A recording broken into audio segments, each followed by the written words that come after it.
Trigger warning for rape, abuse, suicide. This video has no point.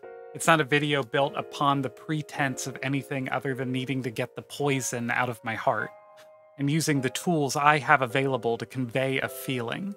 It's masturbatory, it's internet slop, but it's my soul churning out of my chest for the need to be explored and nothing more.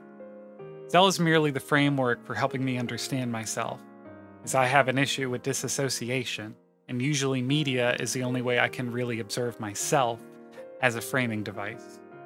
I do not recommend this video to replace Zelle. It is an incredible piece of work. It's less than 3 hours, and my video will not do it justice. I will fully spoil the events of Zelle, but I have no intention of replacing it. If you're at all interested with what you see on the screen, please consider playing this game. It's less than 3 hours and is available on Steam and Android devices. I originally played Zelle in early to mid 2023 during a recovery period, which I find myself trapped in. What seemed a beautiful piece of media also ironically captures the intensity of my situation. As a late diagnosed autistic trans woman who's come from a home of abuse, distrust, and manipulation, who's also been physically and sexually assaulted during early transition, I find myself drawn to very specific media. RPGs with younger protagonists in a world where they're not equipped to understand, yet had to adventure through for the sake of their own growth. I am 32 years old, and I am stuck in time, almost as if the cogs in my heart have been blocked by some unknown sludge that continues to block the machinery. In the past month, I have, for the first time in my life, found a home where I feel loved and safe, and with that first safety comes an unimaginable pain. Every part of my trauma has opened, laid bare for me to witness, with nothing I can really do other than accept its inevitability. New diagnoses continue to find their way in from the break in my brain. I don't understand how I think anymore, or how I work anymore, and yet my heart's desire is to continue to make shit on the internet, just due to my sheer love of the craft. To finish larger projects feels almost like a role play, where I'm not really processing the information at hand. Yet at the same time, I'm a content creator with less than 500 subscribers. To hold myself to any expectations is almost comical, as the point of the channel is to express myself and make whatever art finds its way out. Zelle is a game about a small child whose loss of a friend leads them to such a despair that they would take their own life in the process. The boy travels throughout a castle, aided by his long-lost friend, fighting demons and other lost souls who've all sinned.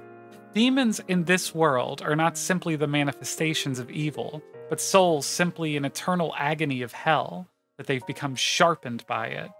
Their minds shattered, their bodies corrupted, and all they know at this point is the scene of fight or flight. To cause pain as the only instinct that can be possibly left. Towards the midway point, you find yourself on the train to hell, watching the souls all prepare for their heaven that awaits them. You walk towards the gates of heaven, and as you wake up to your unending future, the skulls that surround you are the leftovers of those who have been tortured for so long, have been under such an extreme pressure that they were cleansed of their own existence. And all the while you are forced to walk through the halls of people who mean you harm, who guide you by the hand, promising endless pain. I don't think you need to die to go to this hell. I think Zelle's version of hell hits those who have undergone these halls in their real lives. The school systems of people who wish to ship you in and out the door, the homes of those who view you as an object, the rotation of life in and out of these cycles of pain chosen by those in positions of power, where you are helplessly held by a system, where your voice is meaningless. I keep reflecting on what would bring people to not want your best interest. The sick fucks who would guide you to the path of eternal pain with a smile and delight and constantly pushing you down into the next door.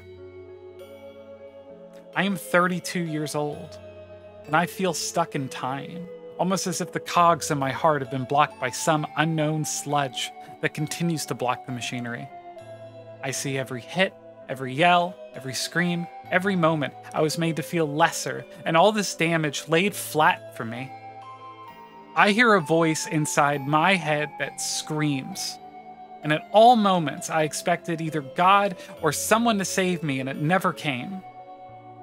I am 32.